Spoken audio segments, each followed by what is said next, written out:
BNP অঙ্গ এবং সহযোগী সংগঠন কর্তৃক আয়োজিত আজকের ইফতার ও দোয়া মাহফিলের সভাপতি, এখানে বিএনপি নেতৃবৃন্দ উপস্থিত আছেন, অঙ্গ এবং সহযোগী সংগঠন নেতৃবৃন্দ উপস্থিত আছেন এবং যারা আজকে এখানে যারা উপস্থিত রয়েছেন আজকের ইফতার ও দোয়া মাহফিলে।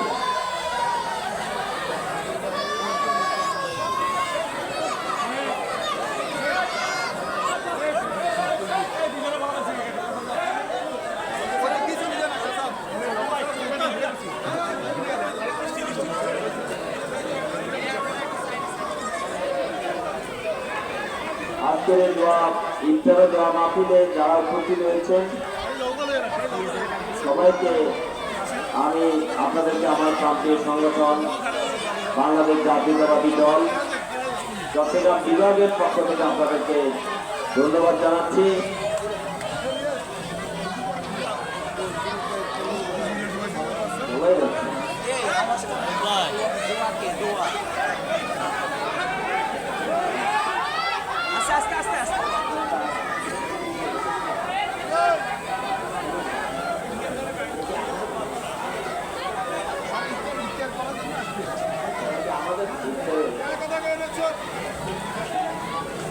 আজকের ইফতার ও দোয়া মাহফিলে বক্তব্য রাখবো না, কারণ কিছুক্ষণ পরে ইফতারের সময় আমার মনে হয় বেশিক্ষণ নাই। আপনাদের সম্মুখে আমি অনেক বক্তব্য দিয়েছি, আগে আপনারা সেই বক্তব্যগুলো শুনেছেন। আমি শুধু এই কথাটি বলবো যে আজকের এই রমজান মাসে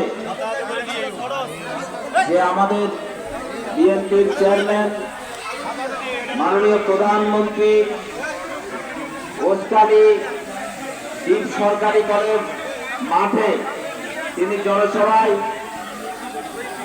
আমাদের হাতিয়াবাসীর উদ্দেশ্যে যে বক্তব্য দিয়েছিলেন, তিনি বলেছিলেন এখানে আমাদের হাতিয়াবাসীর যে দাবিগুলা, বিশেষ করে নদী ভাঙন যে রোধ করা, তিনি বলেছেন ব্লক বাঁধের মাধ্যমে নদী ভাঙন রোধ করবেন। এটা আমাদের বিএনপির চেয়ারম্যান মাননীয় প্রধানমন্ত্রী তিনি এই কথা সরকারি কলেজ মাঠে বলেছেন। তিনি এই কথা বলেছেন ভূমিহীনদের জন্য পুনর্বাসন করবেন, ভূমিহীনদেরকে জাহাজমারাকে উপজেলা রূপান্তরিত করবেন, কৃষিকাজ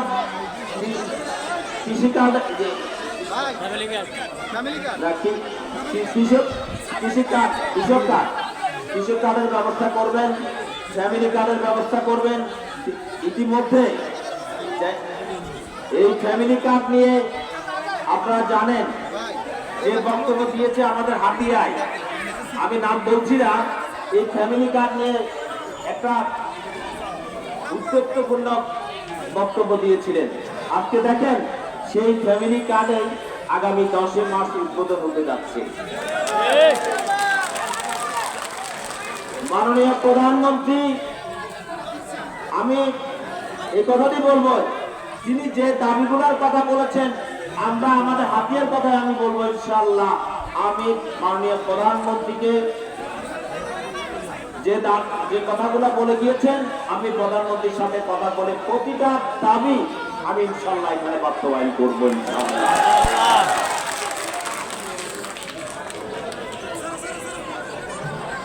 প্রিয় ভাইরা, আপনারা আমাকে মনে করেছেন যে বিভিন্ন জায়গায় একটা বিভ্রান্তকর কথা বলেছেন যে আমি হাতিয়াতে ভোটের পরে আর আসবো না, এটা অনেকে এই কথাটা বলেছেন, অপপ্রচার করেছে। আমি আপনাদেরকে আজকের এই রমজান মাসে বলতে চাই, আমি যতদিন বেঁচে আছি ততদিন ইনশাআল্লাহ হাতিয়া আপনাদের পাশে আছি, আপনাদের এবং আপনাদের আমাদের হাতিয়ার যে উন্নয়ন, এই উন্নয়নের জন্য আমি কাজ করে যাব। যেহেতু আমাদের দল ক্ষমতায়, আমি কিছুদিনের মধ্যে মাননীয় প্রধানমন্ত্রীর সাথে সাক্ষাৎ করব এবং সাক্ষাৎ করে আমাদের তিনি যে উস্তালি দ্বীপ সরকারি কলেজ মাঠে যে কথাগুলো বলে গিয়েছেন সেই দাবি দাওয়াগুলো যাতে বাস্তবায়ন হয় সেই লক্ষ্যে আমি মাননীয় প্রধানমন্ত্রীর সাথে সাক্ষাৎ করে আমি সেইগুলো বাস্তবায়ন করার জন্য ওনাকে বলবো। সকলকে ধন্যবাদ। আমি আর এই সামনে সময় আপনি আরো অনেকগুলো ইফতার মাহফিলে আমি যোগদান করব। আমি আপনাদেরকে এই কথাটি বলবো, আরেকটি কথা বলতে চাই যে এখানে শান্তি শৃঙ্খলা বজায় রাখতে হবে।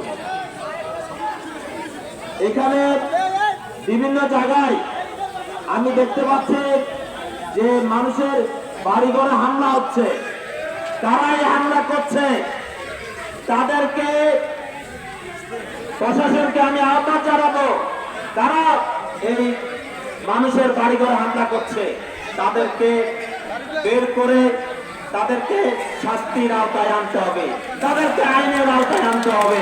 তারা এই কাজগুলো করছে।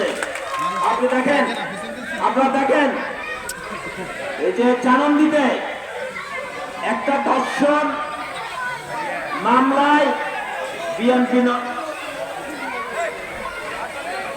বিএনপি নেতা কর্মীদেরকে ফাঁসানোর ষড়যন্ত্র করেছে।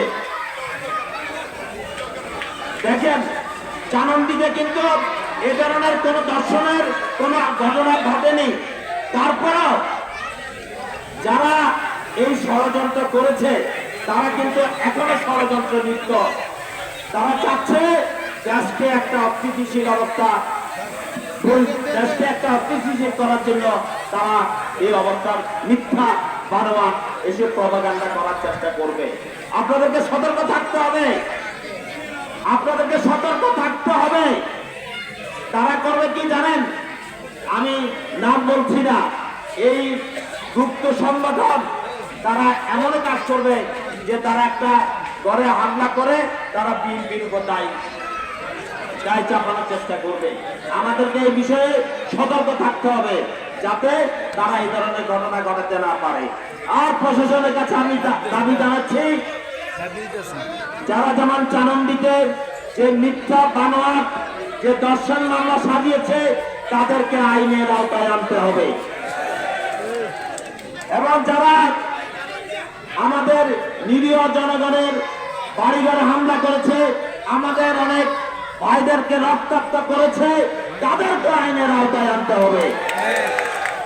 প্রিয় বন্ধুগণ, আমি এখন আর বক্তব্য রাখছি না, শুধু এই কথা বলবো, আমরা হাতে হাতে সকলে সহবস্থান চাই, সকলে মিলেমিশে আমরা একসাথে বাস করতে চাই। কি কথা ঠিক তো নাকি? সবাই রাজ্যে হাত তুলে দেখেন তো, সবাই একসাথে থাকবেন। সকলকে ধন্যবাদ। আবারও কথা হবে, আবারও দেখা হবে। আল্লাহ হাফেজ। বাংলাদেশ জিন্দাবাদ। শহীদ জিয়া অমর হোক। দেশনেত্রী বেগম খালেদা জিয়া অমর হোক। বিএনপির চেয়ারম্যান মাননীয় প্রধানমন্ত্রী তারেক রহমান জিন্দাবাদ।